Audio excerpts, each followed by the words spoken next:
Hello friends, today we are here to discuss about some special points which need to be remembered in FR Financial Reporting Paper 1.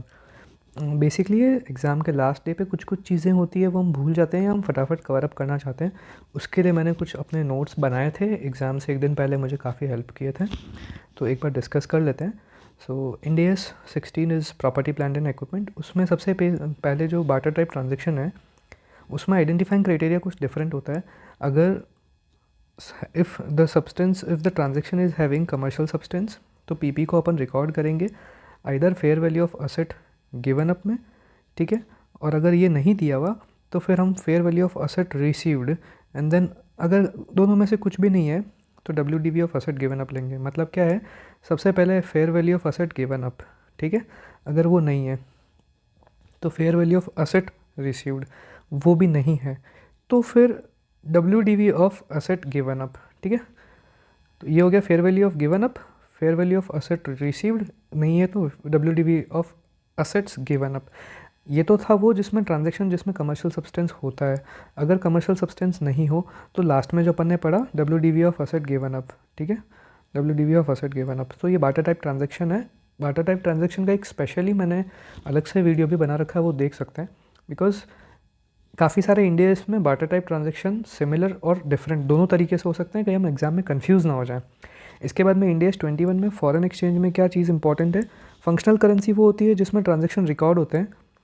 Foreign currency वो होती है जिसमें जो other than functional currency है. और presentation currency वो है जिसमें फाइनेंशियल स्टेटमेंट प्रेजेंट होते हैं.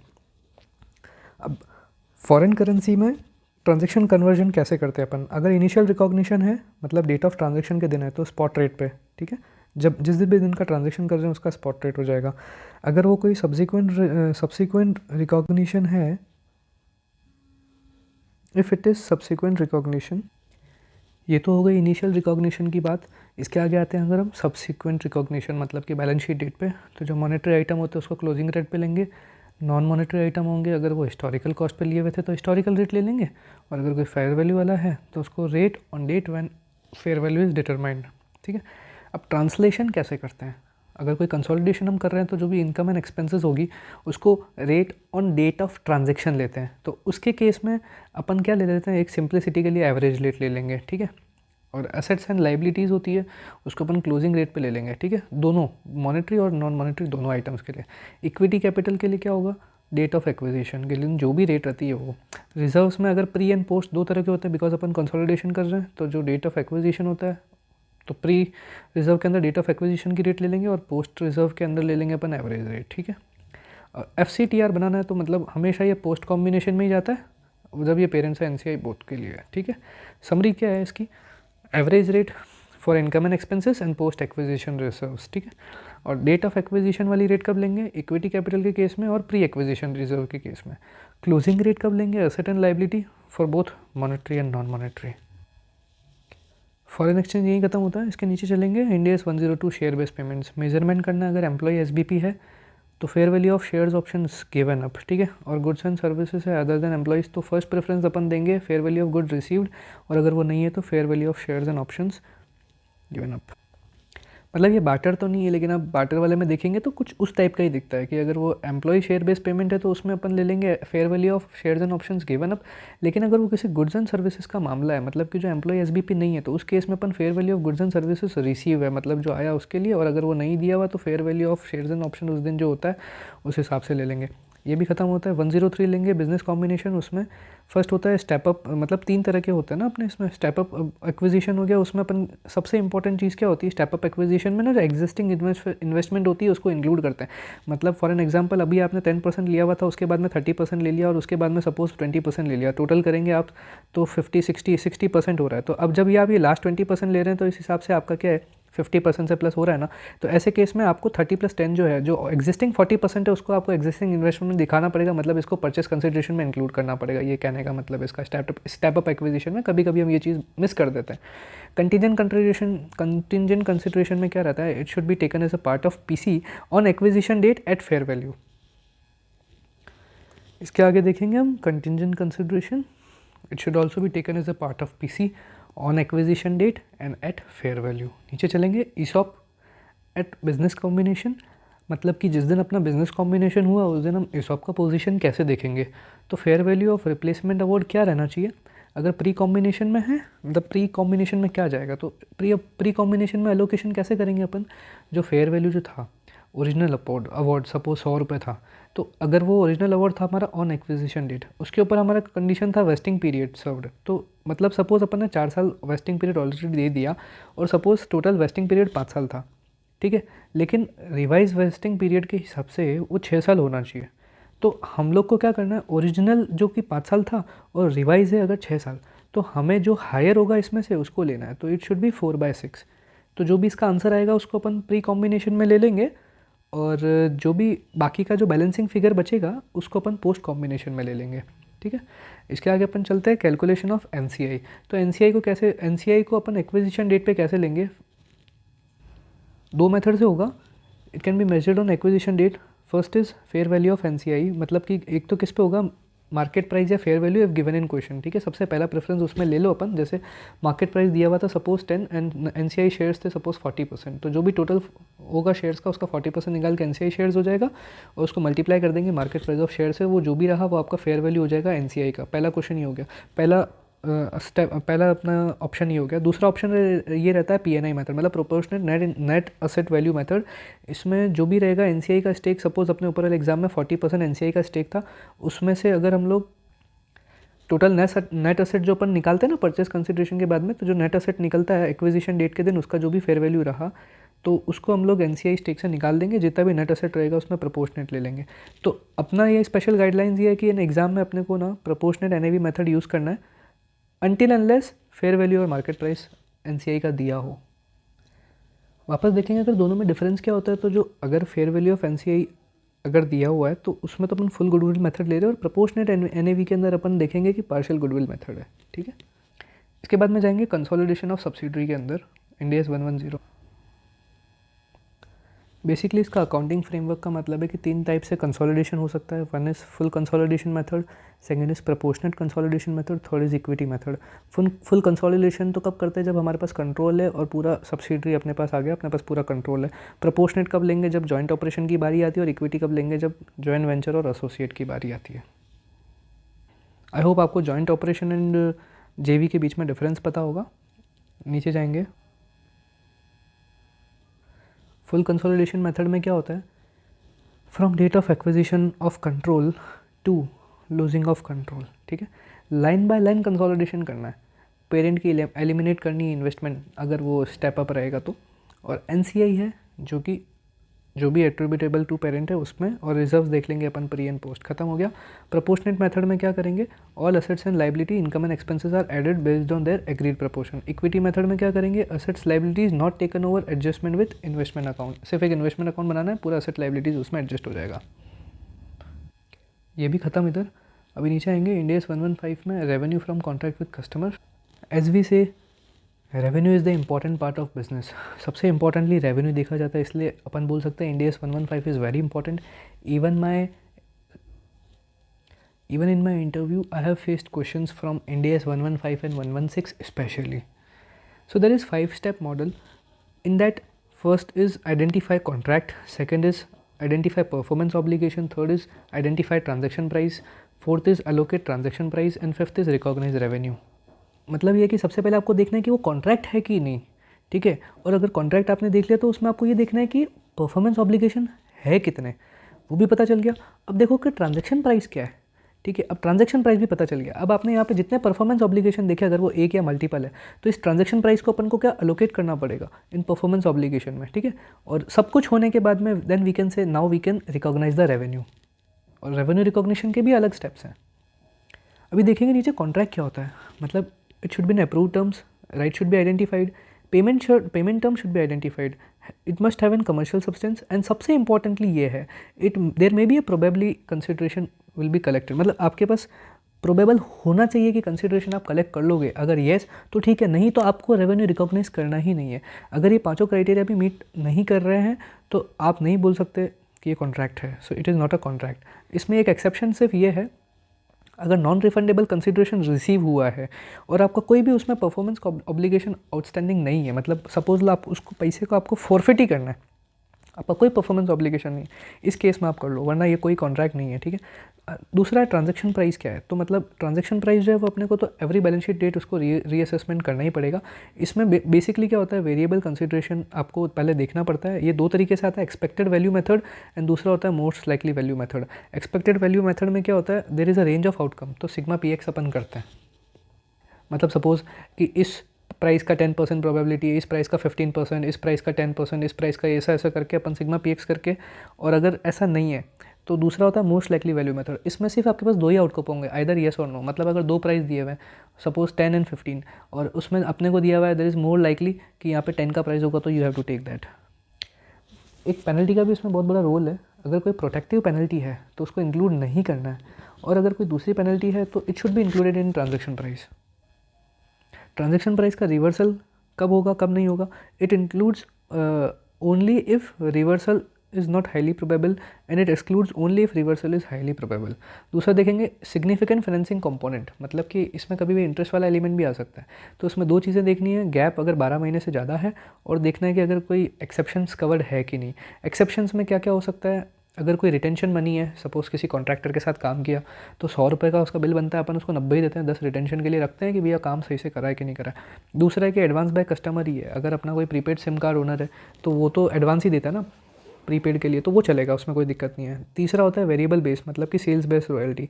उसमें पता चला आपको कि अभी आपको 2% करना है, and then when you achieve some target तो आपको 2 का 5 हो जाएगा, लेकिन वो रेट्रोस्पेक्टिवली होगा, तो उस केस में भी वो कंसिडरेबल होगा, there is no significant financing component.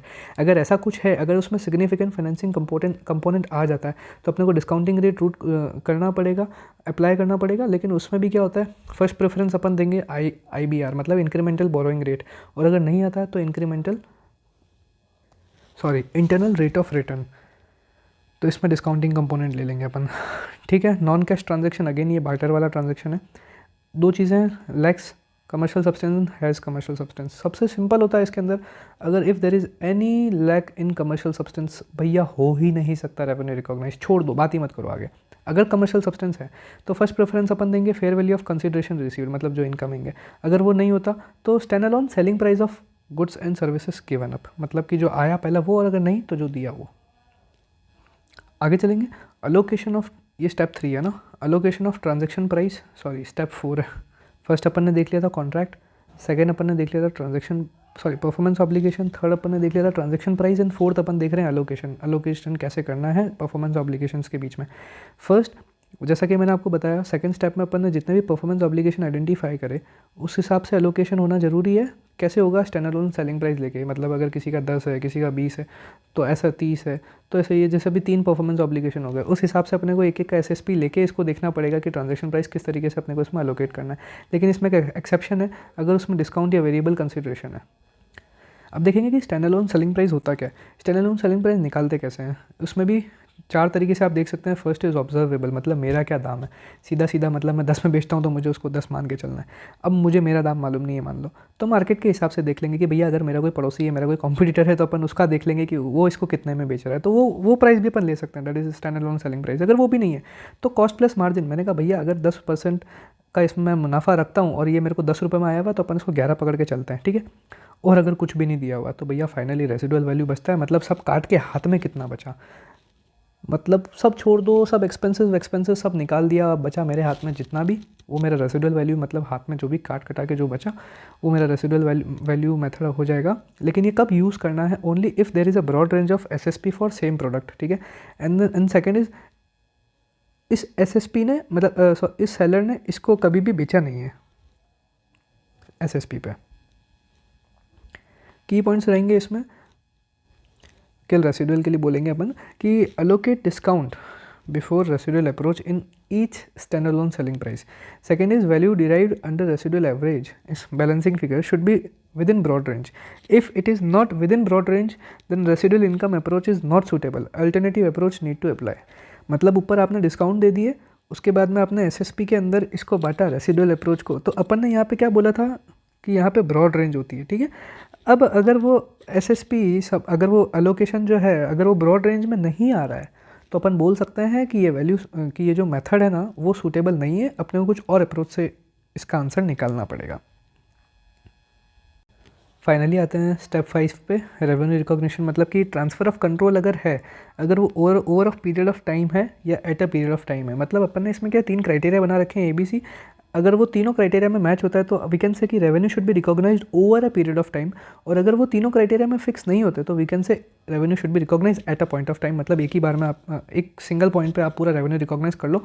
और ये over a period of time है, मतलब कि आपको जैसे जैसे वो इवेंट होता जाएगा वैसे वैसे आपको रेवेन्यू एलोकेट करना है। So now what is this ABC? Simple सा लेंगे क्योंकि अभी सिर्फ ये एकदम रैपिड फायर राउंड, एकदम रैपिड समरी है, तो उसमें मैं सिर्फ ओवरव्यू ले रहे हैं। तो ए कैटेगरी के अंदर अपन ने क्या डाला हुआ है, बेनिफिट्स आर कंज्यूम साइमल्टेनियसली। इसमें एग्जाम्पल में अपन ले सकते हैं कोचिंग इंडस्ट्री। ठीक है, मतलब कि मैं आपको पढ़ा रहा हूँ, आप डेली लेते जा रहे हो ज्ञान। ठीक है। बी में है कि वर्क ऑन कस्टमर असेट्स, मतलब कि जो असेट का कंट्रोल है ना वो कस्टमर के पास ऑलरेडी है। सपोज़ मैं आपके घर में पेंटिंग कर रहा हूँ, so that is I am working on customer asset. और तीसरा जो है no alternative use plus right to claim money. अगर आपने मुझे बोला था कि भैया मेरे लिए एरोप्लेन बनाना है, इसको इस तरीके से मॉडिफाई कर देना, तो भैया मैं उसके अलावा किसी और को तो बेच सकता नहीं हूँ, तो there is no alternative use. Plus दूसरा है कि राइट टू क्लेम मनी, अपनी बात हो चुकी थी कि भैया जैसे जैसे मेरा परफॉर्मेंस ऑब्लिगेशन होता जाएगा अपन उसको करते रहेंगे कि भैया मैंने विंग्स लाया इतना पैसा दो, मैंने सीट लगाई इतना पैसा दो, बात ही खत्म। अब इसमें प्रोग्रेस मेजरमेंट कैसे करना है, इनपुट और आउटपुट मेथड होते हैं। ठीक है। हाउएवर वेन एवर कॉस्ट, मतलब कि इनपुट अगर यूनिफॉर्म है तो हम लोग मेजर करेंगे SCM, स्ट्रेट लाइन। ठीक है, ये हो गया ख़त्म। 115 भी खत्म। इंडियस 33 में भी बेसिक जो चीज़ें वो ले लेते हैं। बेसिक है diluted EPS in case of group and subsidiary. ठीक है, सब्सिडरी में बेसिक क्या ले लेंगे अपन, profit plus minus dividend upon ordinary shares outstanding. Dilutive में क्या लेंगे, प्रॉफिट प्लस माइनस इनकम।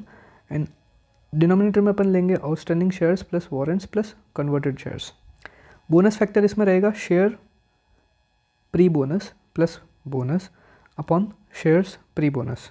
मतलब कि बोनस देने से पहले कितने शेयर थे, बोनस वाले शेयर कितने हो गए, डिवाइड कर देंगे अपन कि पहले वाले बोनस कितने थे। सपोज प्री बोनस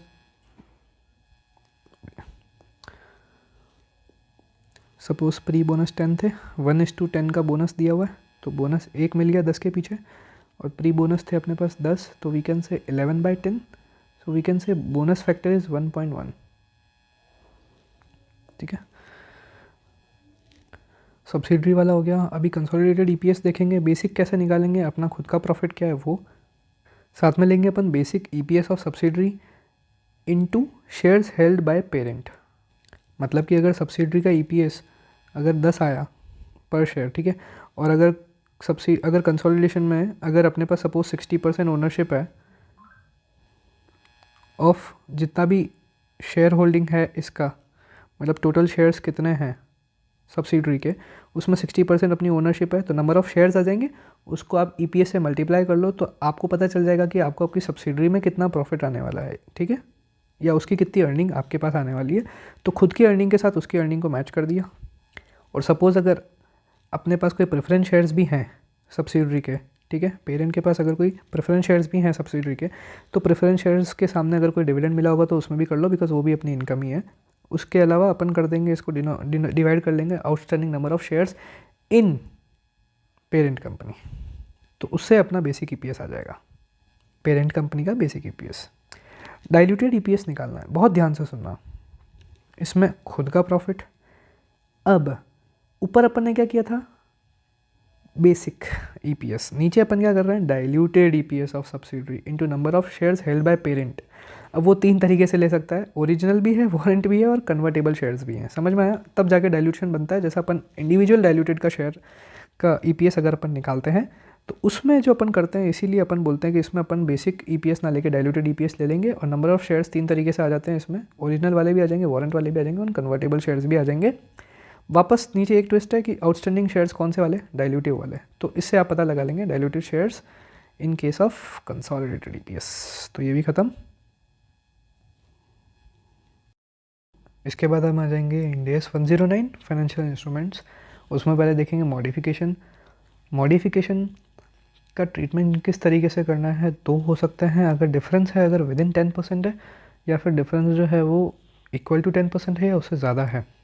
ठीक है, देखना कैसे, present value of modified cash flow जो होगा ना, उसको ODIR से निकाल देंगे, और उसमें से अपन लेस कर देंगे करंट कैरिंग वैल्यू और डिवाइड कर देंगे उसको करंट कैरिंग वैल्यू से मल्टीप्लाई 100 से कर देंगे, परसेंट के टर्म में आ जाएगा अपने पास डिफरेंस। अगर वो 10% के अंदर अंदर है तो there is no substantial modification, मतलब कि उसमें अपन CV या EAR से एडजस्ट कर देंगे। और अगर 10% या उससे ज़्यादा अगर डिफरेंस आ रहा है तो it means we can say it is a substantial modification. उस केस में अपने को क्या करना पड़ेगा, एंट्रीज एक्सटिंग्विशमेंट देना पड़ेगा अपने को, पुरानी और फिर नया वन को कन्वर्ट करना पड़ेगा। मतलब पुरानी एंट्रीज जाएगी और नई एंट्रीज आएगी। मतलब कि एग्जांपल के तौर पे लेंगे, अगर अपने पास कोई ओल्ड लोन था तो ओल्ड लोन की जो करंट कैरिंग वैल्यू है उसको अपन कर देंगे डेबिट, ठीक है। अगर इसमें कोई लॉस वगैरह है बैलेंसिंग फिगर तो उसको लॉस ऑन एक्सटिंग्विशन डेबिट कर देंगे। और नया लोन जो होगा उसके लिए अपन नई एंट्री पास कर देंगे, पुराने को यहाँ अपन निकाल दिया, नए वाले को अपन ने यहाँ डाल दिया, ठीक है। अब नए वाले लोन को अपन ने यहाँ पे एंट्री किस तरीके से पास करनी है, ठीक है। यहाँ अपन ने क्या देखा था, present value of modified CF at the rate old EIR देखा था ना। लेकिन अब अपन जब फाइनली नई अपने को पता चल गया कि अपने को नई एंट्री करनी है तो अपन करेंगे present value of modified CF but at the rate new EIR, ठीक है। ये बहुत अच्छी चीज़ है, अर्ली रिडेम्पशन प्राइस। मतलब क्या है, हमें इतना ही देना पड़ेगा अगर हम रिडीम कर रहे हैं तो, ठीक है। लाइबिलिटी पार्ट है और इक्विटी पार्ट है। इक्विटी तो हमेशा ना बैलेंसिंग फिगर में रहता है। लाइबिलिटी में कैसे लेंगे अपन, present value of remaining cash flow at market rate of interest on date of early redemption. तो जिस अर्ली रिडेम्पशन का जो अर्ली रिडेम्पशन का जो डेट होगा ना, उस दिन जो मार्केट रेट होगी इंटरेस्ट की, उससे हम लोग कैलकुलेट करेंगे प्रेजेंट वैल्यू कैश फ्लो का। जो बची हुई कैश फ्लोज है उसका प्रेजेंट वैल्यू निकालना है market rate of interest which is on the date of early redemption. फिर क्या करना है, we have to compare with outstanding balance on same day but with original method. इसका मतलब क्या है, हमें देना तो इतना था, उस हिसाब से हमें कितना देना बनता था, लेकिन आज की रेट में हमें कितना देना बनना है, ठीक है। सॉर्ट करने के लिए बहुत शानदार से जर्नल एंट्रीज प्रिपेयर करके रखी है। Liability component account debit, loss on early redemption account debit to bank. अब इसमें क्या लिखा है, ओरिजिनल वाली जो था वो, उसमें अपन फिर बाद में इसको अपन बैलेंसिंग फिगर जो भी लॉस रहेगा उसको बैलेंसिंग फिगर करते हैं। और बैंक अकाउंट मतलब कि किस हिसाब से अपना पैसा देना है वो नई के भाव पे दे रहे हैं, इसलिए ओरिजिनल मतलब जितना अपने को देना बनता था उसके पीछे अपना लॉस हो गया तो डाल दो। ये तो रहा अपना liability component. Same with equity component जो अपन यहाँ ऊपर बैलेंसिंग फिगर में बताते थे, ठीक है। इसमें क्या करना, इक्विटी कंपोनेंट अकाउंट डेबिट जितना ओरिजिनल के हिसाब से बनता था, अगर अपना कोई गेन सेटलमेंट में बन रहा है, बैंक अकाउंट जो है आज की रेट से निकाल के दे दिया, बैलेंसिंग फिगर से इसको गेन सेटलमेंट को अपन ने एडजस्ट मार दिया। अगला देखेंगे प्रीपेमेंट लोन। इसमें अपने को सबसे पहले निकालना रहेगा लोन का fair value but without prepayment option at initial recognition. जो शुरू में हमारे पास था ये मान के नहीं चलेंगे कि हमारे पास प्रीपेमेंट ऑप्शन है। That is contractual cash flow ignoring prepayment discounted eight market rate of interest ignoring prepayment, ठीक है। बाद में करेंगे हम लोग calculate amortise cost of each year for loan without prepayment option. अगर डिफरेंस है तो कैलकुलेट करना है अपने को डिफरेंस ईच प्रीपेमेंट डेट पे। डिफरेंस कैसे निकालते हैं अपन, प्रीपेमेंट प्राइस कितना था और अमोर्टाइज कॉस्ट कितना है, डिवाइड बाय अमोर्टाइज कॉस्ट करेंगे तो डिफरेंस आ जाएगा। प्रीपेमेंट प्राइस का मतलब क्या होता है, outstanding principal plus penal charge, ठीक है ना। बिकॉज अपन कोई चीज़ अगर पहले ही रीपेमेंट कर रहे हैं तो they definitely ask for us for penal charges. अब जो अपन ने ऊपर डिफरेंस निकाला ना, अगर वो अप्रॉक्स इक्वल है तो दीज आर क्लोजली रिलेटेड, मतलब कि ठीक है इतना चलता है, तो मतलब कि अपने को कोई सेपरेट करने की ज़रूरत नहीं है, ठीक है। लेकिन अगर वो अप्रॉक्स नहीं हो पा रहा है, ठीक है, तो इसका मतलब अपन कह सकते हैं कि it is not closely related और हम लोग को उसको सेपरेट करना ही पड़ेगा। सेपरेट किस चीज़ का करना है कि मतलब जो अपन प्रीपेमेंट दे रहे हैं ना तो उसका कोई अलग से चार्ज ले रहे हैं क्या, वो पता लगाने के लिए अपन ये करते हैं। तो जब सेपरेशन अपने को पता चला कि क्लोजली रिलेटेड है ही नहीं तो फिर उस केस में तो अपन देख लेंगे कि सेपरेशन ज़रूरी है। तो हमें यहाँ पे अपन बोल सकते हैं कि यहाँ पे हमने एक डेरिवेटिव एलिमेंट खरीदा है। डेरिवेटिव एलिमेंट तो आप जानते ही हैं ना कि किसी भी टर्म्स की अगर प्राइस में डिफरेंस आ सकता है इन फ्यूचर तो उसके लिए हम लोग डेरिवेटिव ले लेते हैं टू हेज आवरसेल्फ। एक बहुत बेसिक सा एग्जांपल दिया है हेजिंग वाला, ठीक है। तो हम बोल सकते हैं कि हमने इसका एक डेरिवेटिव ऑप्शन लिया है, ठीक है। और एक अगर उसमें कोई सेपरेशन की ज़रूरत नहीं है तो सिंपल सी एंट्री आ जाएगी bank account debit to loan. अगला है partial derecognition of financial assets. इसमें तो सीधे सा है कि कोई चीज़ अपन ट्रांसफ़र कर रहे हैं और कोई चीज़ जो हमारे पास है, सीधा सा इसमें तो अपन लेंगे फेयर वैल्यू निकालनी है हमें जो पार्ट हमने ट्रांसफ़र कर दिया है और फेयर वैल्यू जो हमने रिटेन किया है at the date of sale. अब उसके बाद में हम लोग क्या करेंगे, कैरिंग वैल्यू को जो टोटल कैरिंग वैल्यू जो था ना उसको स्प्लिट कर देंगे दोनों के बीच में, part transferred and part retained. फिर दोनों का हम लोग गेन लॉस भी निकाल देंगे कि जो पार्ट अपन ने ट्रांसफ़र किया है उसको डी रिकॉग्नाइज करना है तो उस पर अपना गेन लॉस कितना है, और अगर उसका कोई सेल प्रोसीड्स है, मतलब जो अपन ने उसको बेचा है, तो उसको अपन प्रोपोर्शनेट कर देंगे कैरिंग वैल्यू किसमें, जो पार्ट अपन ने ट्रांसफ़र किया है उसका अपन को गेन लॉस निकालना है। बेसिकली ये थर्ड पॉइंट में तो ये बता रखा है। करेंगे कैसे, fair value of entire loan जो भी था उसमें से माइनस कर देंगे अपन fair value of principal retain, और उसमें से माइनस कर देंगे अपन fair value of interest retain. तो इसका जो भी बैलेंसिंग फिगर आ गया तो उससे अपने को पता चल जाएगा कि ये अपन का फेयर वैल्यू है किस चीज़ का, इंटरेस्ट और प्रिंसिपल जो अपन ने ट्रांसफ़र किया है, जब अपन को डी रिकॉग्नाइज करने का है। फिर वहाँ पे अपन गेन लॉस निकाल देंगे और डी रिकॉग्नाइज वाले पार्ट का। ठीक है, तो बेसिकली जो मेन फंडा था फाइनेंशियल इंस्ट्रूमेंट का वो भी यहाँ ख़त्म हो चुका है। इंडिया 103 बिज़नेस कॉम्बिनेशन में बहुत छोटी सी कुछ 2-3 चीज़ें हैं। बिज़नेस कॉम्बिनेशन होता क्या है, एक्विजिशन ऑफ बिज़नेस, मतलब कि किसी की भी बिज़नेस में अगर अपन लोग, सबसे इंपॉर्टेंट वर्ड तो यहाँ पे यही होता है कंट्रोल। अगर हम किसी भी बिज़नेस में कंट्रोल एक्वायर कर रहे हैं उसको बिज़नेस कॉम्बिनेशन बोल सकते हैं। उसमें हम 3 चीज़ें देखेंगे, input, process and output. Input का मतलब है कि मशीनरीज वगैरह हो गया, पीपी हो गया, इंटेंजिबल हो गया। ठीक है, प्रोसेस मतलब कि कोई सेट ऑफ रूल्स हैं और एम्प्लॉयज़ हैं, तो अपन बोल सकते हैं प्रोसेस वाला पार्ट इसमें। आउटपुट में अपन बोल सकते हैं there is an ability to generate revenue. तीनों चीज़ें हो सकती है, तो अपन इसको बोल सकते हैं एक बिज़नेस है, उसको अपन ने कंट्रोल को एक्वायर किया। सबसे इंपॉर्टेंटली जो मुझे लगता था, तो मुझे सबसे तकलीफ आती थी ना क्वेश्चन सॉल्व करने से पहले ना, मैं हमेशा यहाँ चूक जाता था, कॉमन कंट्रोल ट्रांजेक्शन है या नहीं।